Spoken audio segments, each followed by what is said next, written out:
Reno at Little Bighorn. Flask half full or commander half baked? As arrows flew from Cheyenne bows, witnesses spotted him passing the bottle like it was communion wine. Custer rides to glory, ends in dust. Irony?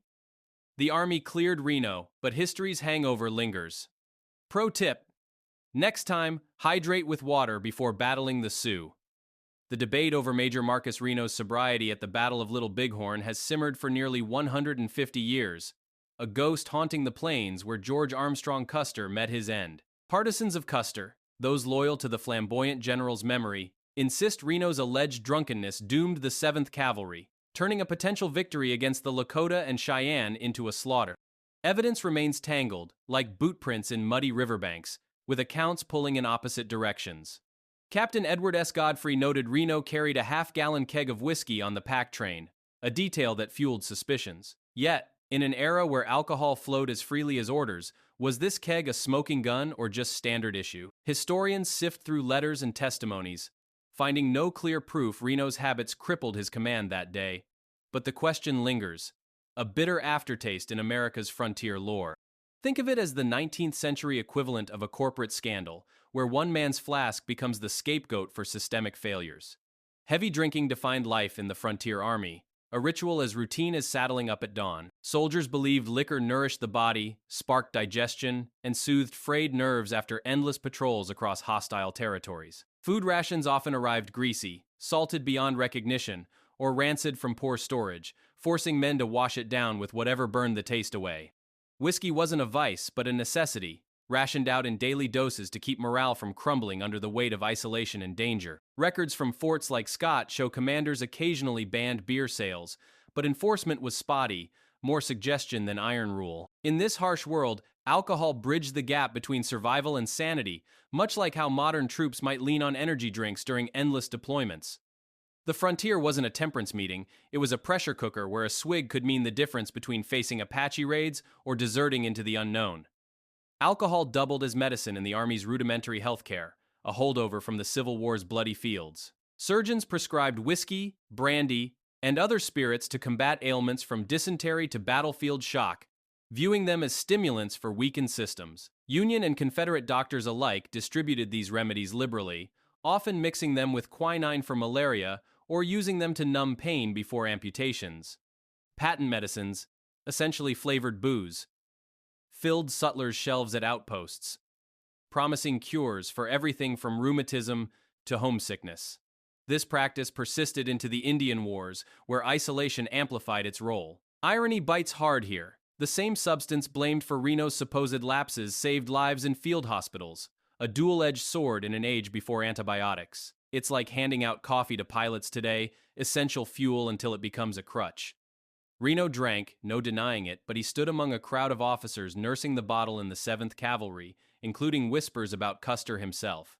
His predecessor, Major Robert Wycliffe Cooper, exemplified the peril, serving alongside Custer from 1866 to 1867 as a chronic alcoholic. During a grueling expedition against the Cheyenne and Sioux, Cooper exhausted his whiskey supply, plunging into delirium tremens.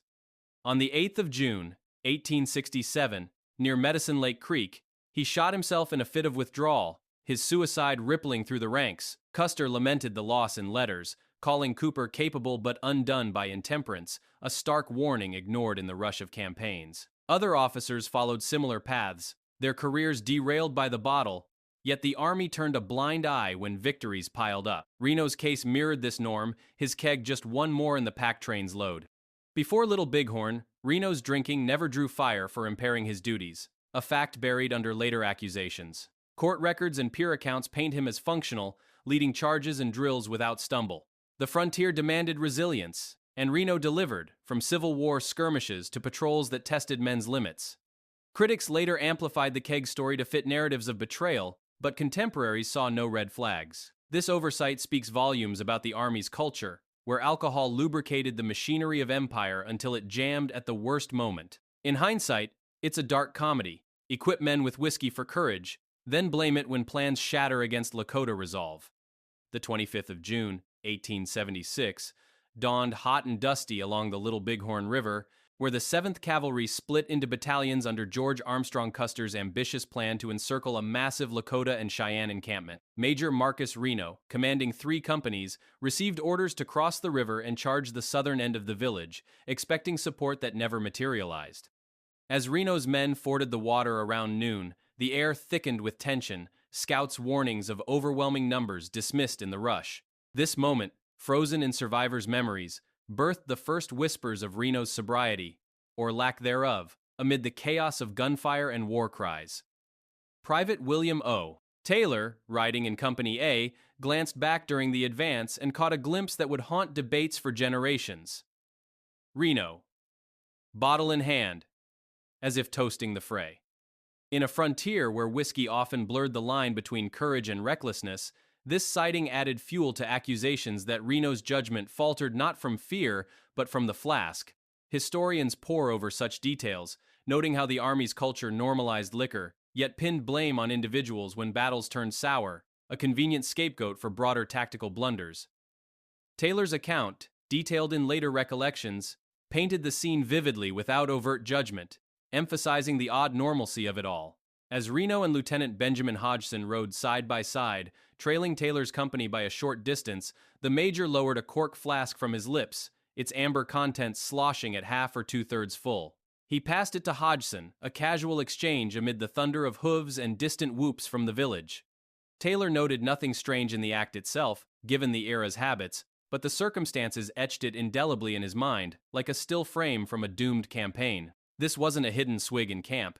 It unfolded on the battlefield, as arrows began to arc from Lakota bows. Reno's charge faltered soon after, his battalion retreating to a timbered bend in the river under heavy fire, losing men in the scramble. Critics later seized on this bottle as evidence of impairment, arguing it explained the disorganized withdrawal that left Custer isolated upstream. Yet, in the heat of combat, where dust-choked throats and adrenaline surged, a pull from the flask might have seemed like steadying nerves, not sabotage. It's a dark irony. The same army that issued alcohol as rations now scrutinized every sip when defeat demanded villains. Later that afternoon, as the sun dipped toward 5 o'clock, the pack train finally linked up with Reno's battered command on what became known as Reno Hill, a bluff offering scant defense against encircling warriors. Lieutenant Edward G. Matthey, overseeing the mules laden with ammunition and supplies, reported Reno greeting them with bottle in hand, exclaiming, "Look here. I got half a bottle yet." Matthey's impression leaned toward intoxication, though he stopped short of declaring it outright in official testimony. This second account reinforced the narrative of Reno's day-long indulgence, the whiskey keg from the pack train presumably tapped amid the siege. Survivors huddled there for 2 grueling days, repelling attacks while thirst and wounds mounted, the hill a microcosm of the campaign's miscalculations. Reno's defenders point out his actions saved half the regiment, organizing a perimeter that held until relief arrived. But the bottle-waving welcome stuck, a moment of levity or bravado that partisans twisted into proof of dereliction, much like how modern scandals amplify trivial details into career enders. Estimating Reno's consumption adds another layer to the puzzle, assuming he started with a fresh flask and drank it solo. From noon to the pack train's arrival at 5, that could mean 7 to 11 straight shots of whiskey, enough to impair most men under stress. Yet Reno coordinated defenses and issued orders throughout. Medical experts retroactively debate tolerance levels in habitual drinkers, noting frontier life's hardening effects. No slurred commands were recorded, no outright stumbles amid the reports, but the math invites speculation. Was this the tipping point where liquid courage turned to liquid liability? The battle's fog obscures certainties, leaving Reno's flask as a symbol of human frailty in a clash that redefined American expansion. In the end, it's a bitter sip of history, where one man's habit overshadowed the systemic overreach against native forces who fought for their homeland with unyielding resolve. Shifting perspectives to the Lakota, Cheyenne, and other warriors who defended their village at Little Bighorn reveals a counter-narrative that flips the script on 7th Cavalry conduct, attributing bizarre behaviors to alcohol rather than battlefield madness. Warriors like Lazy White Bull, a Minneconjou Lakota, described Custer's troopers staggering as if drunk, their shots erratic and self-destructive in the final melee on Last Stand Hill. Soldier Wolf, a Northern Cheyenne, echoed this, noting how soldiers fired wildly, hitting comrades or turning weapons inward amid the onslaught. Hollow Horn Bear and Iron Hawk, both from Sioux bands, reinforced the observation. The Bluecoats moved with unsteady fury, their discipline fracturing like brittle ice under pressure. These accounts, gathered in oral histories and later interviews, portray not a heroic last stand, but a chaotic unraveling fueled by whiskey, a stark contrast to the glorified myths peddled in Eastern newspapers. It's a darkly amusing twist, considering the Army's own drinking culture. What empowered patrols in peacetime perhaps unraveled them when facing warriors who struck with precision and unity, defending lands promised by treaties routinely broken.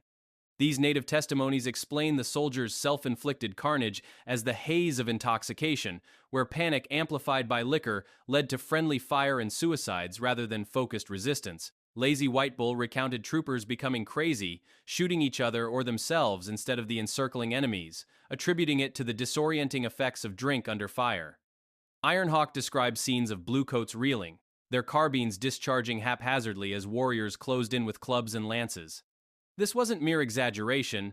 Archaeological digs later uncovered clustered remains suggesting disorganized clusters, not orderly lines. The Cheyenne and Sioux, fighting for survival against encroachment, viewed this as a sign of the invaders' weakness, a moral failing that hastened their defeat. In a culture where sobriety often marked spiritual readiness, the perceived drunkenness underscored the clash's deeper ironies, an army marching on manifest destiny, undone by its own vices. Modern parallels emerge in how substances impair judgment in conflicts, but here, it's laced with the tragedy of a people resisting erasure, their victory bittersweet amid the inevitable reprisals that followed. Further bolstering these claims, warriors like Wooden Leg, a Cheyenne participant, reported scavenging whiskey bottles from fallen troopers, the containers tucked in saddlebags or pockets amid the debris of carbines and spent shells. Little Hawk and Bobtail Horse, both Cheyenne, detailed similar finds, pulling flasks from bodies as they stripped weapons and horses after the fight. These artifacts painted a picture of widespread indulgence, perhaps a pre-battle ritual to steel nerves against the unknown. The bottles, half empty or shattered, symbolized the cavalry's unraveling, a liquid crutch that failed spectacularly. Historians debate the veracity, noting cultural differences in interpreting erratic behavior under duress, yet the consistency across accounts from diverse bands lends weight. It's a poignant reminder of how victors shape stories. Had the army prevailed, these details might have vanished like smoke from the lodges. Even more provocatively, Custer's own Crow Scout, Goes Ahead, alleged the general himself was drunk during the fray, a claim dismissed as implausible given Custer's teetotaler reputation and the scout's potential biases. Goes Ahead, who parted ways before the final charge, relayed this in later statements, perhaps influenced by intertribal rivalries or hindsight. While unlikely, it persists in the historical record, a whisper that humanizes the icon, suggesting even legends falter. The Crow Scouts, allied against traditional foes like the Sioux, warned Custer repeatedly of the camp's size, their advice ignored in the hubris of the moment. This accusation adds a layer of absurdity to the defeat, where the architect of the plan might have been compromised, though evidence leans against it. Ultimately, these native voices reclaim the narrative, highlighting not just military errors, but the personal toll of addiction in a war that scarred the plains for generations. Accusations of Reno's drunkenness surfaced formally at the Reno Court of Inquiry in 1879, convened in Chicago to examine his conduct at Little Bighorn after whispers from survivors and Custer's widow, Elizabeth, pressured the army for answers. The charges stemmed primarily from two civilian mule packers, B.F. Churchill and John Frett, who testified that Reno appeared intoxicated during the siege on Reno Hill, slurring words and fumbling decisions as warriors pressed from all sides. Their grudge ran deep. Reno had grilled them earlier for shirking frontline duty, demanding explanations while bullets chipped the earth around the perimeter.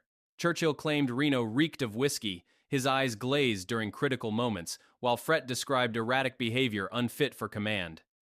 These weren't disinterested observers, but men with axes to grind, their stories amplified in a hearing that dissected every order Reno gave, from the initial charge to the hilltop defense that saved over 300 men. The inquiry, lasting weeks with stacks of affidavits, exposed the Army's underbelly, a culture where blame shifted like prairie winds, pinning defeat on one officer to shield broader failures in intelligence and strategy against a coalition of Lakota and Cheyenne forces who outmaneuvered the invaders on their own ground. Defenders rallied with counter-testimony, officers stepping forward to dismantle the narrative of a boozed-up major crumbling under fire. Lieutenant Edward G. Mathey, who witnessed Reno's arrival of the pack train, swore under oath that no signs of drunkenness marred his actions, describing a composed leader directing ammunition distribution amid the chaos. Lieutenant George D. Wallace went further, testifying he saw zero evidence of impairment and hadn't even heard the rumor until the court assembled. His words a pointed jab at the post-battle gossip mill. Lieutenant William W. Edgerly echoed this, affirming Reno's perfect sobriety through the ordeal, while Captain Frederick Benteen, Reno's prickly counterpart in the divided command, declared him entirely sober at key junctures.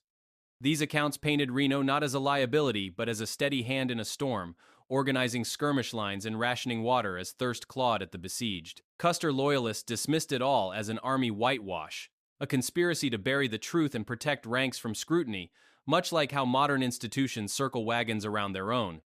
The dark comedy here lies in the setup. Accuse a man of drinking to explain a massacre. Then watch his peers soberly vouch for him in a room thick with tension. The court's verdict landed with a thud, exonerating Reno of any dereliction, finding his decision sound given the fragmented orders from Custer and the overwhelming opposition from warriors defending their way of life. No formal fault assigned, the inquiry wrapped up without recommending punishment, allowing Reno to retain his commission amid the fallout. Yet, this clearance did nothing to quell the storm. It merely redirected the venom toward the process itself, with critics howling about favoritism in an era when military honor doubled as currency. Reno emerged legally unscathed but scarred, the proceedings a mirror to the battle's ambiguities, where facts twisted like river currents. In the end, the inquiry highlighted the Army's reluctance to confront systemic rot, preferring to scapegoat individuals over admitting the hubris that sent undermanned columns against a united native resistance, a pattern repeated across the frontier wars. Public condemnation hit Reno like a second siege, the pro-Custer press and partisans convicting him in headlines where the court had acquitted, branding him the villain who let glory slip through whiskey-soaked fingers at Little Bighorn. Newspapers from New York to St. Louis amplified tales of his flask, turning a half-gallon keg into the weapon that felled a legend, while Elizabeth Custer's writings subtly fueled the fire, portraying her husband as betrayed by cowardice or incompetence. This media barrage eroded Reno's reputation, isolating him in a society quick to idolize the dead over the survivors, a classic inversion where the living bore the guilt of outlasting the myth. Reno's descent followed swiftly, his pre-battle drinking habits ballooning into full alcoholism amid the scrutiny, leading to personal unraveling. Court-martials for minor infractions, a dishonorable discharge in 1880 after a window-peeping scandal, and a life scraping by on odd jobs until his death in 1889 from cancer. The irony stings, cleared officially, yet ruined unofficially. Reno became a cautionary tale of how narratives outlive facts, especially when native victories like Little Bighorn challenged American expansion's inevitability. Witnesses lined up for Reno at the inquiry, their testimonies a bulwark against the tide, but no such advocate spoke for Custer's fallen, their silence a void filled by speculation and blame. The soldiers who perished with Custer left only bones on the hill, their stories pieced together from native accounts of erratic, possibly drunken behavior, a contrast that underscored the one-sided nature of historical judgment. Reno's legacy endured as a footnote of controversy, debated in books and forums, while Custer ascended to martyrdom, his defeat romanticized despite the tactical blunders that invited it. This disparity reflects broader patterns in frontier history, where native perspectives, like those of the Lakota and Cheyenne who viewed the battle as a defensive triumph, often faded behind white narratives of betrayal and loss.